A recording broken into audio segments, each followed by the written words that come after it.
The Galactic Council chamber fell silent as the massive doors hissed open, revealing two figures that should not have been able to walk upright, let alone stand with such casual confidence.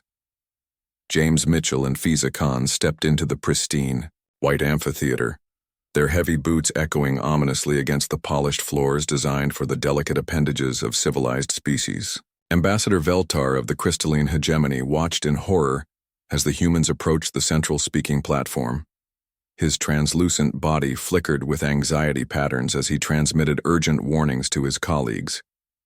These were Deathworlders, beings from Terra, a planet so hostile that merely existing there required adaptations that defied all concepts of civilized evolution. "Honored Council," James began, his voice carrying easily through the chamber without amplification. Several delegates flinched at the raw power in his vocal cords, evolved to cut through howling winds and across vast distances. "We come before you today to address the blockade of humanitarian aid to the Kepler 442 colonies." Fiza stood beside him, her dark eyes scanning the assembled delegates with predatory awareness. Her ancestors had survived on a world where apex predators hunted, in packs where split-second decisions meant the difference between life and death. That genetic inheritance made her perpetually alert, cataloging exits, threats, and weaknesses with unconscious efficiency. Council Speaker Zithrak, a graceful being resembling a cross between a mantis and a jellyfish, gestured with trembling appendages. "The aid ships carry dangerous cargo," his translator warbled. "Surely you understand our concerns about explosive materials." James tilted his head, and several delegates actually recoiled from the movement. The gesture revealed the thick musculature of his neck, built to support a skull designed to survive impacts that would shatter the bones of any other known species. "You mean fertilizer?" James asked with genuine curiosity. "And construction explosives for mining operations?" "Those substances could be weaponized," squeaked Representative Pillman from her environmental suit, her homeworld's low gravity having produced beings as fragile as glass sculptures. Fiza stepped forward, and the subtle shift in her posture sent waves of primitive terror through species whose evolutionary history knew only herbivorous ancestors. Her smile revealed teeth designed for tearing meat, an evolutionary impossibility that shouldn't exist in sentient species.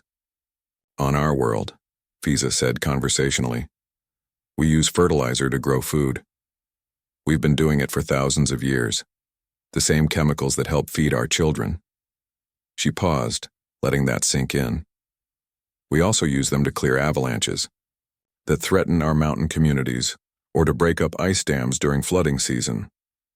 The implications hung in the air like a toxic cloud. These beings lived on a world where the substances that nourished life could also move mountains, where survival required intimate knowledge of forces that other species considered weapons of mass destruction. Ambassador Veltar's crystalline form brightened with panic signals. "You admit to regularly causing controlled explosions on your homeworld?" "Of course," James replied matter-of-factly. "Sometimes we need to redirect rivers or clear rock slides or create fire breaks during forest fires." He gestured casually with hands that bore old scars, evidence of a lifetime spent manipulating dangerous tools with precision. "We've been shaping our environment for millennia. That's just normal." The council chamber erupted in horrified chittering, clicking, and harmonized wails of distress.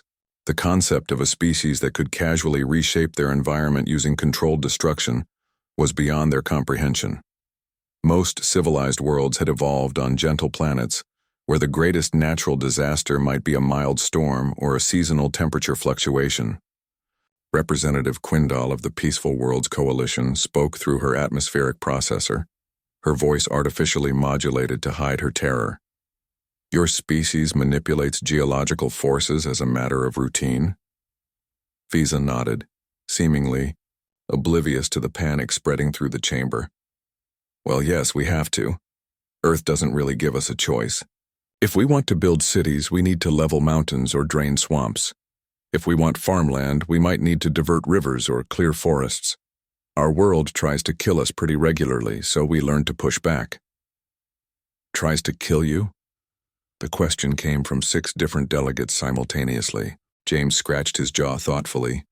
Another casual movement that showcased the reinforced bone structure necessary to survive on a world where falling coconuts could crack skulls. Sure, earthquakes, volcanoes, hurricanes, tornadoes, floods, droughts, wildfires, avalanches, tsunamis. The weather alone generates wind speeds that can turn debris into projectiles moving fast enough to penetrate concrete. And yet you built a global civilization, Council Speaker Zithrak whispered, in awe. Had to. Fiza shrugged, the movement rippling through muscles designed for explosive power. It was either adapt and build or die. Our ancestors chose to keep going. Her expression softened slightly. That's why we're here, actually. The colonists on Kepler 442 are facing their own environmental challenges. They need those supplies not to wage war but to survive, to build homes that won't collapse in the seismic activity, to grow food in soil that's not quite compatible with Earth crops. The silence that followed was profound. These beings, these impossible Deathworlders, were asking for permission to save lives using the same forces they'd mastered to survive on their nightmare world. They spoke of reshaping planets and controlling explosive forces with the same casual tone other species used to discuss the weather.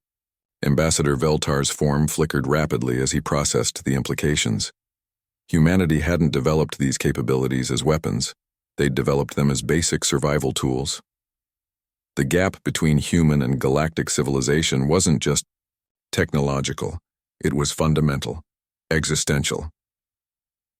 The blockade, Council Speaker Zithrak announced quietly, will be lifted immediately.